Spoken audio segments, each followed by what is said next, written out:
dernier point qui me paraît, vous en aviez rigolé, mais je pense que vous aviez entièrement raison de mettre au milieu du débat. Bah, vous n'êtes pas encore chez vous, donc les investissements sur un magasin ou les investissements lourds qui risquent de vous impacter votre trésorerie dont vous aurez besoin en finalité ou parce que ça ne vous appartient pas et qu'on ne sait jamais ce qui peut se passer, c'est peut-être à y réfléchir à deux fois. Oui, et c'est un point qu'il faut effectivement évoquer peut-être un peu plus longuement parce qu'on n'a pas l'outil de travail qu'on souhaite. C'est-à-dire qu'on prend l'outil de travail en l'état.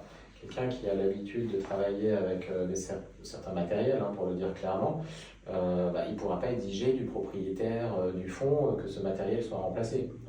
Donc on prend l'outil en l'état. Et des fois, c'est compliqué pour ceux qui exploitent d'accepter cette situation. Donc il faut bien peser le pour et le contre en visitant plusieurs fois, en se disant bon, je vais devoir faire avec, parce que dans le contrat, effectivement, on prend le matériel en l'état. Voilà.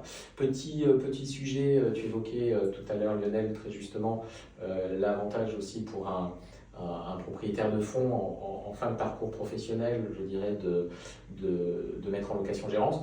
Il y a un avantage fiscal qui est une exonération de plus-value à la sortie, qu'on appelle plus communément cession complète de branche d'activité.